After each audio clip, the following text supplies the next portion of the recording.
You know how last week I watched the 1st of January 1988? Détente!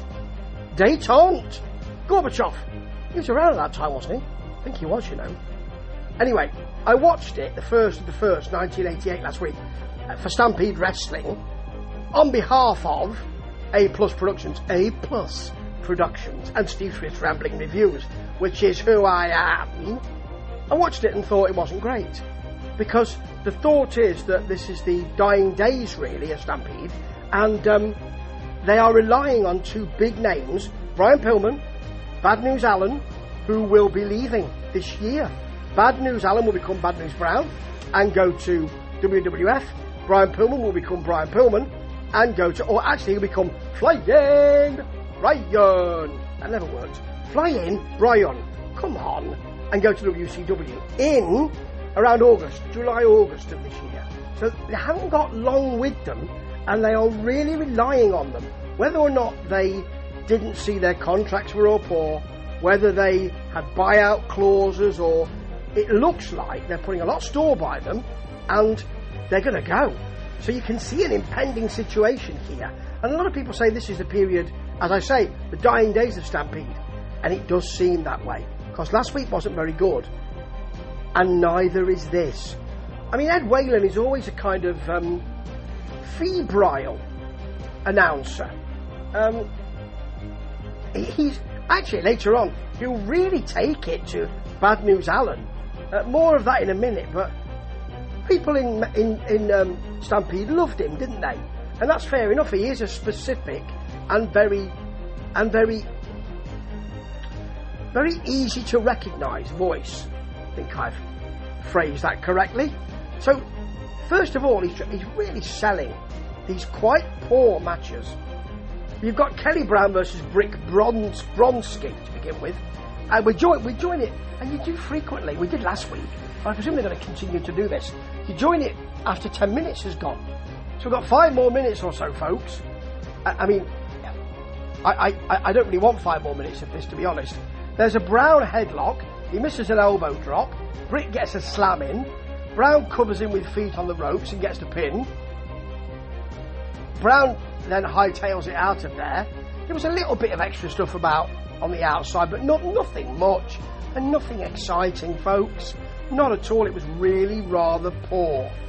Then we've got some kids from a minor hockey team in there, and Stampede are going to be at their local place to raise money. Ed Whalen, he has to prompt a kid to give it to him.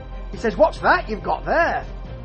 And then the guy who's the manager or whatever of the minor hockey team says, "Oh, it's a plaque for you, for your contribution to minor sports."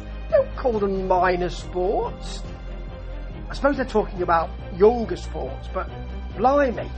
So we do that, and they're still in the ring uncomfortably while we talk to Bruce Hart and Brian Pillman. Now, he talks to Bruce first, and last week he talked to him about, "You're injured, aren't you, Bruce?" "Yes, I'm injured, and I don't quite know when I'm going to be coming back. We're not quite sure." He really wasn't. I mean, how can I put this? When Charisma was handed out, he might have been in the toilet. Let's put it that way. I mean, he's probably great to talk to and all that, but it's just not the kind of charisma you need for a wrestling persona, you know? And what Ed Whalen does, he speaks to him very quickly and then bypasses him completely and goes over to Brian Pillman. And you can kind of see him thinking, "For God's sake, Brian, give us something." Brian does a rah-rah for the kids, marvellous for the kids, which is great. And then Garfield Port, who was around last week, he's part of Karachi Vice, the tag champions, you know, with Gamma the Great. And he's suddenly going to be, he's some kind of barrack room lawyer. I don't know when he qualified. It must have been in the week, because he wasn't that at all last week. This week he's got the rules. Later on he'll bring us the rules, one sheet of paper, and he will read them. One sheet of paper. It looks like something ripped from a magazine, to be honest. But apparently there's a ruling that if they can't, and this is a ruling that's in most promotions, isn't it? And in boxing as well, if you can't defend the titles, you have to relinquish them. Yes. Now, what Karachi Vice is saying is, we are the number one contenders. We should be given the belts. As Ed Whalen reminds them later, you need to win it in the ring, which is right. So, as Pillman says, they really want to fight. He mentions that Bruce is injured, but Bruce would come out here with no arms. Well, that won't help you, will it? You're not going to win the titles or defend them if you haven't got any arms. Probably not a good idea, is it? It's not great. It's not great, to be honest. And you can kind of see people thinking, we really need something here, we haven't got it. Anyway, Makan Singh, who of course is Trucker Norm, I think, later on in WCW. Abu Izal and Miss Honey are out. Makan Singh's unhappy with Jason. We're going to have a no DQ match later on. They wrestled last week in the main event. This week they'll do the same. And I thought it was no DQ. Oh no, it ended with a DQ last week, didn't it? But it didn't really matter because they don't really fight. Spoiler alert, folks. They won't really wrestle this week either. They won't really fight either. They'll just wander around. Okay, right. So Makan Singh wants it's Garfield Port who wants the belts. Karachi Vicerin, he's the legal organizer, not a solicitor. He's a legal organizer. I don't really think there is a role as a legal organizer, is there? I don't know what the pay is. Legal organizer. I don't know what it is. Maybe it's something American. But he's suited, shirt and tie. Reads it. It's ripped out of a magazine. It looks like he wants the belts, and he will have to defend them or win them in the ring.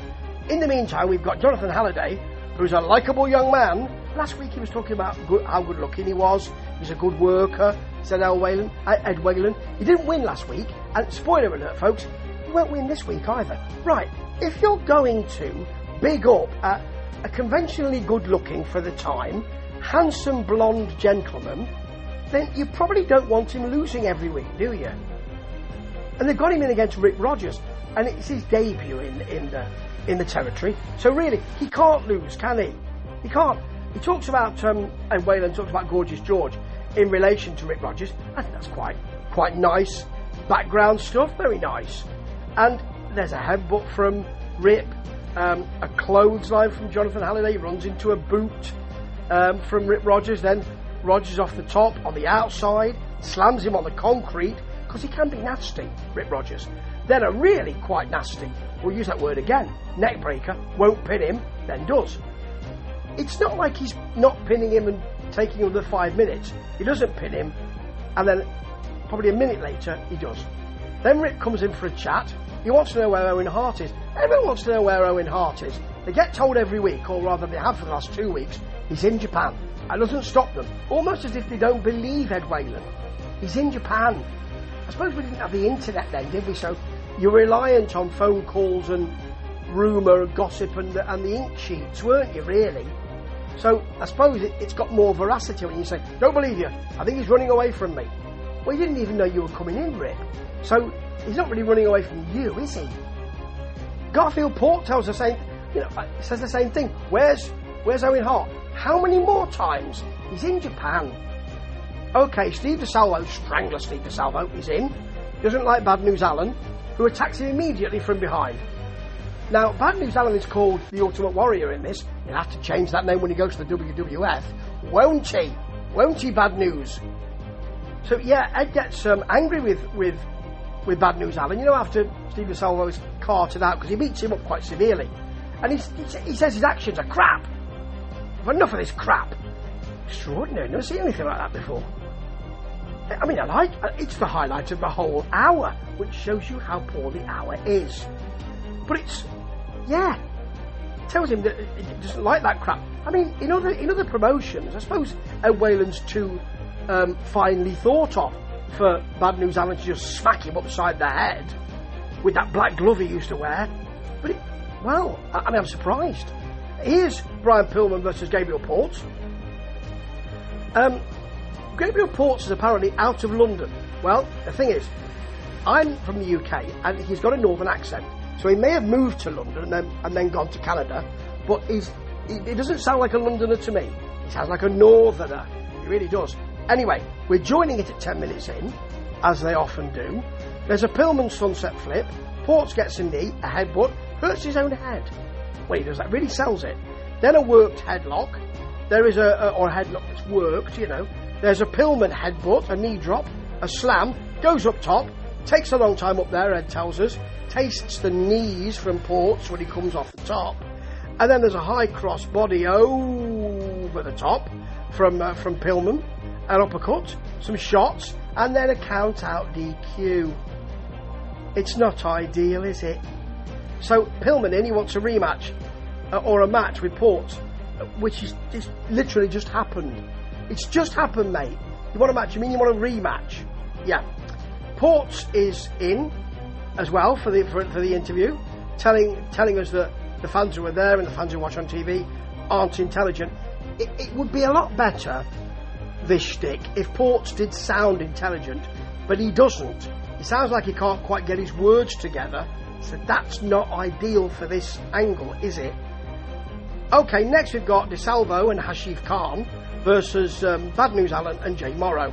Right, Salvo's in to chase everybody out.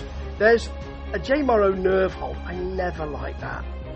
They keep DeSalvo out of there. We've got senior ref Wayne Hart, another Hart. Oh yes.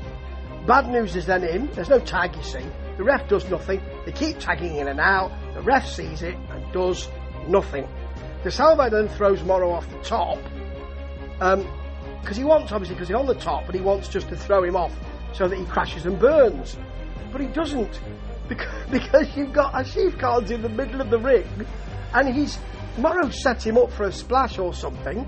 DeSalvo throws him off the top and just adds to the perfection of the splash. So it's almost as if he's helping him. Here you go on, I'll give you a bit of help. It's an even better splash, probably, than Morrow could have done without DeSalvo's interference. It's a bit weird, and that's the pin. And then Bad News is in, doesn't care if Ed likes him or not. He doesn't care. He's not bothered. And Ed doesn't like him. Oh, he doesn't like him. He used to like him, now doesn't like him. Oh, yes.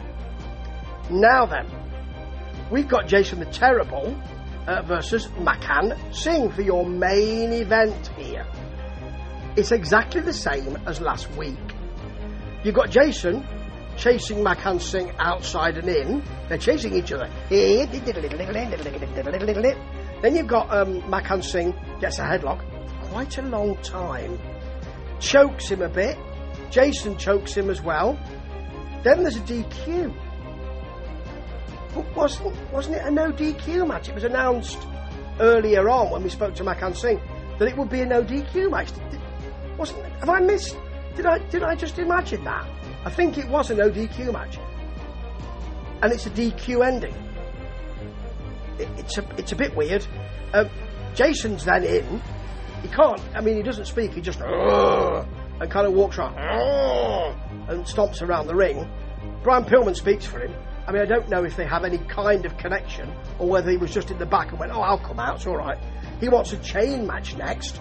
Makan Singh's then in immediately. This is what happens. You have one person in the ring, and then immediately the other person in the ring. They must have passed each other on the way into the ring. You'd expect them to fight a bit, wouldn't you? You'd expect that Makan Singh was waiting for his interview, and he saw Jason walking out there, and he'll pop him one. You'd expect that, wouldn't you? But no. Okay, so, as I say, Jason was stomping around. Singh says he thinks that Jason must think he's RoboCop or something. I mean, that's quite... Is it popular? Is it... It's 86, isn't it, RoboCop? Yeah, I think it's 86. So anyway, he's got these big motorcycle boots on, and he thinks he's RoboCop. Yeah, but I'll have a chain match with him. It's terrible, folks. The whole thing is terrible.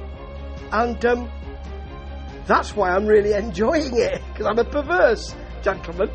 I mean, I think that the best Queen album is Hot Space. That's how perverse I can be. So, you know, I'm enjoying it in spite of everything. Or actually, probably because of everything. And let's see what happens next week. But I think I know. Ta-ta.